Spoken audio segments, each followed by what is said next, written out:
Pourquoi dit-on « sang » dans les expressions françaises? Bon sang, il était temps qu'on s'intéresse au mot « sang », car il est présent dans beaucoup d'expressions. Bon sang qu'on utilise comme un juron. On disait au Moyen-Âge « par le sang du bon Dieu », puis « bon sang de bon Dieu ». Mais comme le blasphème était sévèrement puni, on a gardé le « bon sang » tout court, qui a ensuite été rallongé pour donner « bon sang de bonsoir » ou « bon sang mais c'est bien sûr », dans le sens « bon sang mais c'est évident ». Grâce à la série policière Les 5 dernières minutes, apparue à la télé française à la fin des années 50, où l'inspecteur Bourrel prononçait ce « bon sang mais c'est bien sûr » quand il avait découvert le coupable. L'expression « bon sang ne peut ou ne saurait mentir » date-t-elle du XIVe siècle et appuie sur la filiation entre parents et enfants. Les rejetons héritant de leur sang, ils héritent aussi de leur façon d'être, de leurs qualités ou défauts. Ils leur ressemblent et on peut les juger à cause de cela. Vous êtes bête, monsieur, comme votre père. Mais bon, restons calmes, gardons notre sang-froid. Expression très ancienne qui oppose le corps qui s'échauffe quand on s'énerve à celui qui a du froid-sang, comme on disait au Moyen-Âge, et ce même dans les moments les plus tendus. Celui ou celle qui, au contraire, a le sang chaud, s'emporte facilement et du genre colérique.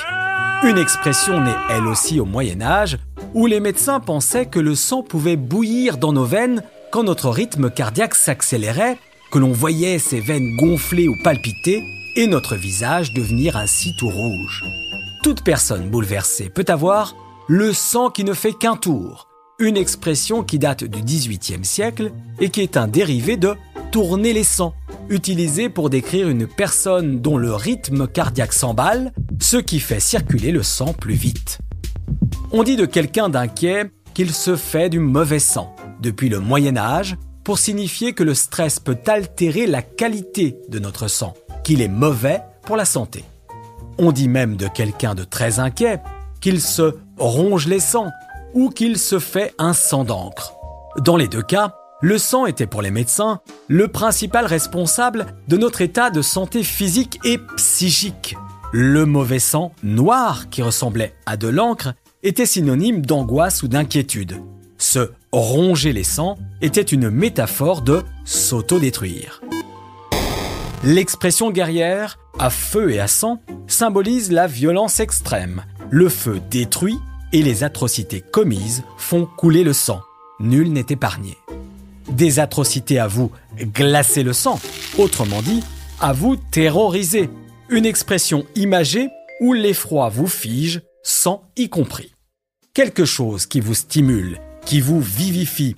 On dit que cela vous fouette le sang, comme si cette source d'énergie vous apportait de la vitalité.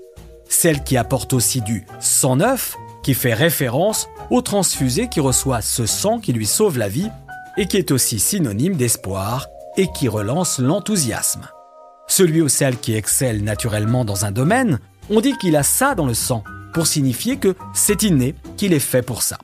Pour tout savoir sur l'expression « avoir du sang bleu », je vous invite à écouter l'épisode sur le mot bleu.